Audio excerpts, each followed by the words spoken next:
Senior journalist Jagdev గారు ప్రస్తుతం స్టూడియోలో ఉన్నారు. వెల్కమ్ చెప్పిద్దాం. Hello sir. Hi Zakir. Jaganmohan Reddy గారు తిరుమల ప్రయాణం క్యాన్సిల్ చేసుకున్నట్టు తెలుస్తుంది సార్. అంటే అక్కడికి వెళ్తే అక్కడ ఉన్నవి కొన్ని రూల్స్ పాటించాల్సి వచ్చిద్దనా, లేకుంటే ఇంకేమన్నా కారణాలని మనం డిస్కస్ చేయొచ్చా? జగన్మోహన్ రెడ్డి గారి తిరుమల పర్యటన ఉండబోతోందని కొన్ని వందల సార్లు వచ్చింది ఈ మధ్యకాలంలో. అంటే లడ్డూ కల్తీ వివాదం జరిగిన తర్వాత కూడా వెళ్తారు, దేవుడి ముందు ప్రమాణం చేద్దామని ఎవరో సవాల్ విసిరారు. లేదు, నేను అందరు దేవుళ్ళని గౌరవిస్తాను, అలాంటి చేయను కాదు, నేను వస్తాను అని అన్నాడు. అంటే ఆయన అన్నాడో, ఆయన అనుచరులు చెప్పారో, లేదంటే మిగతా నాయకులు సెలవిచ్చారో తెలియదు. కానీ మొత్తానికి ఈ అంశం జగన్మోహన్ రెడ్డి గారి తిరుమల పర్యటనకు వచ్చి స్వామిని దర్శించుకొని అటున్నట్టు చెన్నైయో బెంగళూరు ఏదో ప్రైవేట్ ప్రోగ్రాం ఉంది, వెళ్తారు, అటెండ్ అవుతారు అన్నట్టుగా ఒక వార్త అయితే హల్చల్ చేసింది.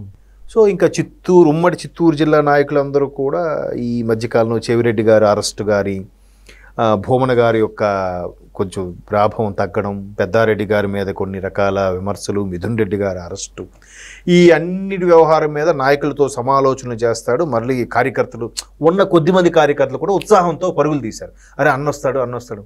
ఎక్కడ 2024 జూన్లో గవర్నమెంట్ ఫామ్ అయిన తర్వాత దసరా నుంచి వస్తాను మొదలు పెడుతూ ఉన్నాడు, రావట్లేదు ఆయన. వస్తే కార్యకర్తలకి ఎంతో అండగా ఉంటుంది. అబ్బా అన్న మా కోసం వచ్చాడు, ఇకపై అన్న జీవితం కార్యకర్తలకి అంకితం స్టేట్మెంట్ కూడా ఇచ్చారు, మీకు గుర్తుందో లేదో. మరి ఏది వస్తే వాళ్ళకు ప్రోద్బలం వచ్చినట్టుగా ఉత్సాహంగా ఉంటుంది, వాళ్ళు రావట్లేదు. సరే, ఇలా వస్తారని ఎప్పుడైతే పుకారు వచ్చిందో టీటీడీ చైర్మన్ నాయుడు గారు ఒక సవాల్, రండి సార్, ఆల్వేజ్ వెల్కమ్, మేము మా దేవుడిని చూపిస్తాం, మీరు కానీ తలనీలాలు సమర్పించి స్వామిని దర్శించుకొని ప్రసాదం తిని వెళ్ళండి. అంతకుముందు ఏం చేయాలి? డిక్లరేషన్లో నాకు ఈ దేవుడి మీద పూర్తి విశ్వాసం ఉంది, అందుకే దర్శించుకుంటున్నానని రావాలి. ఎందుకు? ఆయన హిందూ మతానికి చెందినవాడు కాదు కాబట్టి. దీనికి భయపడేమన్నా రాకుండా మేబీ ఇప్పుడు కొన్ని విశ్వాసాలు ఉంటాయి, దాన్ని మనం తప్పు పట్టలేం, తప్పు పట్టద్దు. కానీ ఎదుటి వాళ్ళని తక్కువ చేసేలాగా మీరు చేయొద్దు కదా. ప్రభుత్వంలో ఉన్నప్పుడు చాలాసార్లు వెళ్ళినా, తిరుపతికి దర్శించుకోవడానికి వెళ్ళినా, బ్రహ్మోత్సవాలకి పట్టు వస్త్రాలు సమర్పించడానికి వెళ్ళినా సింగిల్గా వెళ్ళేవాడు. సనాతన ధర్మంలో ఎప్పుడు కూడా ఏ క్రతువు నిర్వహించినా సతీ సమేతంగా చేస్తేనే అది సఫలీకృతం అవుతుంది, 100% ఫుల్ఫిల్ అయినట్టుగా. బట్ ఎప్పుడు ఈయన సింగిల్గా ఇచ్చాడు. ఎవరు ప్రశ్నిస్తారు? ఎవరైనా ప్రశ్నించే దమ్ముందా? దమ్ముంటే వాడు వెంటనే ట్రాన్స్ఫర్. ఇంకా గట్టి మాట్లాడితే ఆడు మనిషే కనబడ్డు, మాయమైపోతాడు. సో ఇంతకుముందు గవర్నమెంట్లో ముఖ్యమంత్రిగా ఉన్నప్పుడు 19, 24, 23 మధ్యలో చాలాసార్లు వెళ్ళినా డిక్లరేషన్లో సంతకం కూడా పెట్టలే. అంతకుముందు టీడీపీ గవర్నమెంట్ ఉన్నప్పుడు కూడా ఆయన అరెస్ట్ కాదు, పాదయాత్ర గురించి వెళ్ళినప్పుడు కూడా ఆ టీటీడీ అధికారి బుక్ పట్టుకుని పరిగెట్టి వెనక్కి వెళ్ళాడు. పెట్టకపోతే మాకు దర్శనం ఎవరా అని చెప్పి రుబాబ్ చేశారు, ఇష్యూ చేశారు. సో అది ఎలా చేశారు చూసారా? నేను దర్శించుకోవడానికి వస్తే నన్ను ఆపుతున్నారని కొన్ని రూల్స్ ఉంటాయిగా, కొన్ని ఫార్మాలిటీస్ ఉంటాయిగా. మిగతా మతాల దేవాలయాల్లోకి, మిగతా మతాల ప్రార్థనా మందిరంలోకి మనం ఎవడో వెళ్తా అంటే మనం ఎవడో రాణిస్తాడా? మనమే భజన చేసుకొని వెళ్తాము, డప్పులు కొట్టుకొని వెళ్తా అంటే గేట్ వేసేస్తాడు. లేదు, మీరు ఇవే వద్దు, వస్తారండి, ఈ భజనలు గోలు పెట్టకండి, పూజలు పురస్కారాలు మా దాంట్లో చేయకండి అంటారు. ఆబ్వియస్, అంటే ఎవరు మతం విధానాలు వాళ్ళవి.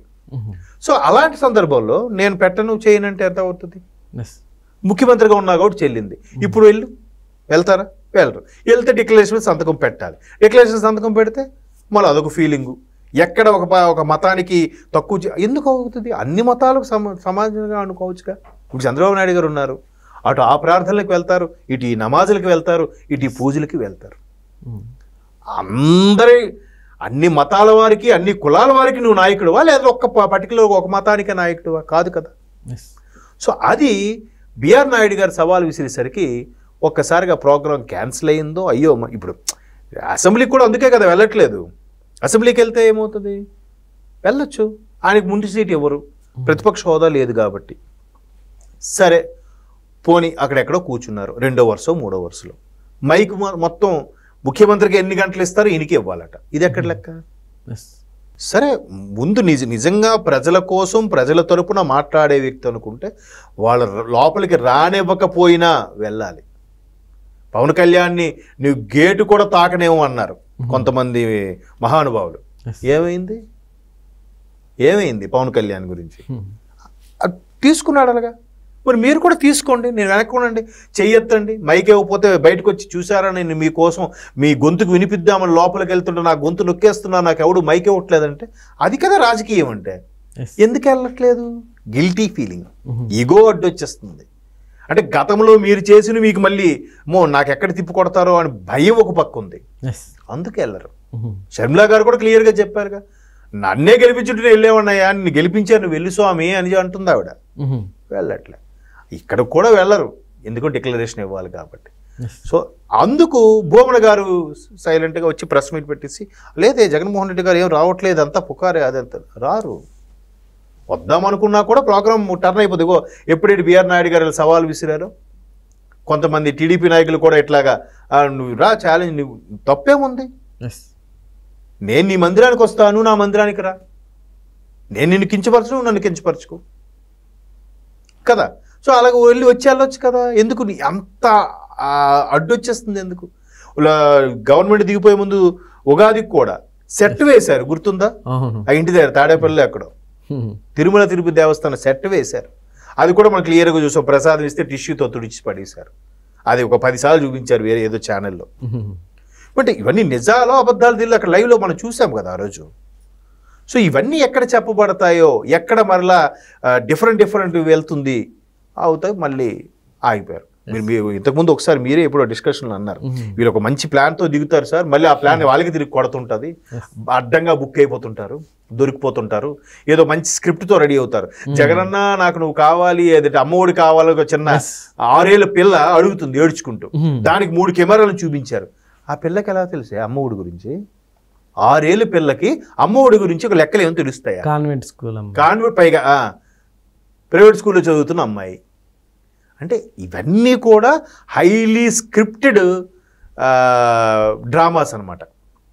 దాంట్లో చాలా థ్రిల్, అంటే హ్యూమరస్ ఎక్కువ వస్తుంది, బట్ చాలా థ్రిల్ అయ్యి మరీ చూస్తాం మనం. అలాగే ఇప్పుడు కూడా తిరుపతి ప్రోగ్రామ్ ఉండుండొచ్చు మేబీ. ఎప్పుడైతే ఎట్లాగా టీటీడీ చైర్మన్ సవాల్ విసిరారో, ఇంకా మరి వెంటనే లేదు అన్నయ్య ఏం రావట్లేదు, ఎవరు వచ్చారు, ఇదంతా పుకారని మార్చారు. పుకారు అయితే ఊరికి ఎందుకు, నిప్పులు ఎందుకు పొగొస్తుందా? సో అంటే ప్రజల్లోకి రావాలి, వెళ్ళాలనే నా కోరిక. వస్తే అవని అవమానాలు అవని, క్షేమం అవని. మీరు ఎక్కడికి వెళ్ళా మీకు జనాలు నీరాజనాలు పడుతున్నారు అంటున్నారు కదా, మీరు డబ్బులు ఇచ్చి తెప్పిస్తున్నారు, నిజంగా వస్తున్నారు పక్కన పెడితే, రండి జనాల్లోకి వెళ్ళండి. ఎందుకు వెళ్ళట్లేదు? ఎప్పుడు నుంచి, సంక్రాంతి నుంచి చెప్తూనే ఉన్నారు, వస్తారు అన్న వస్తాడు అని. ఏది ఎప్పుడు వస్తారు? వాళ్ళ ఇష్టం అనుకోండి. అది ఓకే సార్, థ్యాంక్ యూ.